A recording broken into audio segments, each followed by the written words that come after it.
Oh, God. I apologize for anything that might actually make it into the... I'm going to be in the blooper reel, aren't I? This is Chris Perillo, by the way.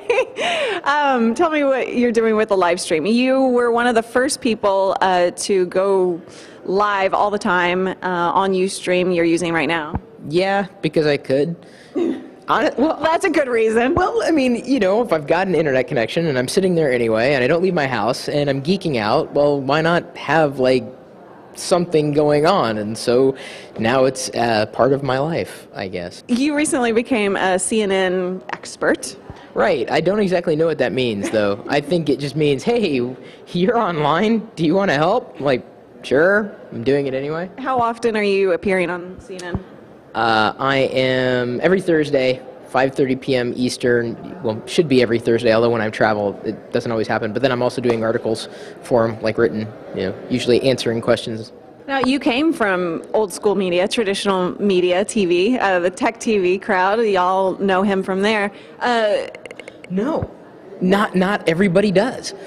This no, seriously. Like, it was the other week, someone had started to upload old clips from Call for Help, which is the show that I hosted on Tech TV, and a few of my followers on YouTube, they're like, wow, I had no idea Chris hosted a TV show. And I'm like, yes, I finally outlived it. I mean, that was very uplifting, because, I mean, most people would, you know, certainly a lot of people followed me on Tech TV, but now I've kind of, I mean, it's been off the scene for so long that some people don't realize the connections that I've kind of had over the years, kind of grew into it. So now a lot of people are knowing me just for the content that I may be producing on YouTube or Ustream, the live video feed and everything. So that's kind of how it goes. Well, that's good. That means that this new media world can stand on its own. Absolutely. I think it stands far more on its own, because I think as soon as content producers realize this, in fact, this morning, I'm not going to name the network, I was watching TV, right? Traditional media, and it was a show about saving money. And I was just watching, like, okay, that's interesting. They're talking about, you know, investment bankers and all that. Okay, that's cool. Because I'm not into finances at all. I probably shouldn't say that. I make money. I know how to make money. It's what I do with it after that point. You know, I stuff it into the mattress and I'm good. Anyway, she's talking to someone who's an editor at a magazine. She says, there's a lot of Ponzi schemes out there. And I'm thinking, I mean, she didn't even bat an eyelash. And I'm like, dude, even I know it's a Ponzi scheme, all right? Like, Ponzi scheme. And I'm like, come on, you're hosting a show about finances, and you can't. This is what happens with traditional media and reporters or journalists, and I'm going to say, you know, journalists. I mean, people went to school with journalism, they got their degrees and everything. I respect that.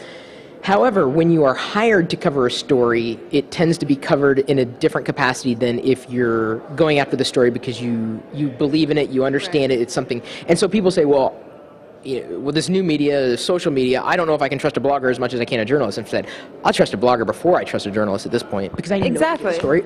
If they don't get the story right, yeah, I mean, we know we know the story, we know the real story, but it's our lives. Right. I mean, I had a journalist ask me the other day, do you really, like, could you set up your home theater yourself?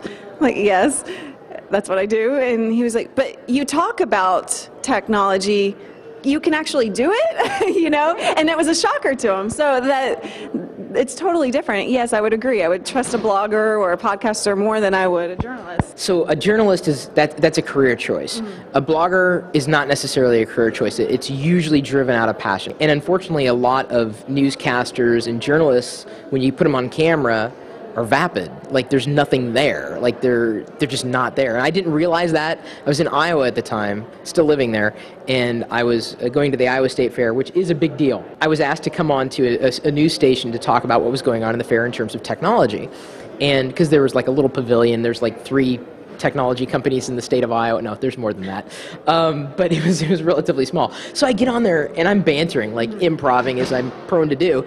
And I said, well, yeah, I love the fair. They got everything. They got, everything's on a stick. Hot dog on a stick, a fried Snickers bar on a stick, CD-ROM on a stick. And of course that was a joke, right? And I turned to the newscaster. She's like, no. She doesn't know what to do. She doesn't know what to say. And I'm just like playing. I just felt, and I swear at the end of that cast, she's kind of teasing out and I'm going like, I just felt so bad. I was like, well, I didn't realize that This is their job, and it's fine. There's nothing wrong with that, but it starts to, that illusion breaks down as soon as it's real information that needs to be delivered, and if the person reporting it doesn't necessarily have an understanding of the subject fully. But it happens all the time. And that's just with technology. Imagine what's happening with other news that's being reported, whether it's political stuff, whether it's lifestyle, whatever it is. If it's something that the reporter doesn't understand, they're going to report what they're reading in a teleprompter, if it's there, or what's printed out on a piece of paper,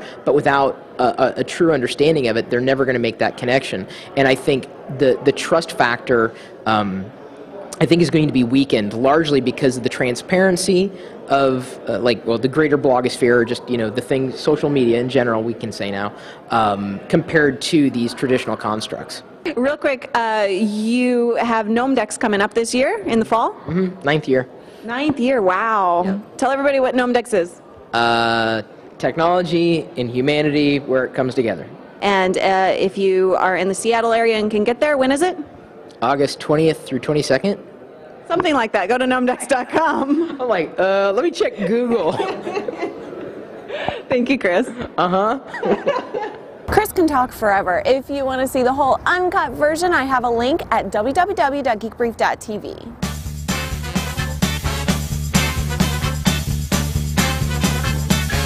GB1, GB2, GB3, GoDaddy.com.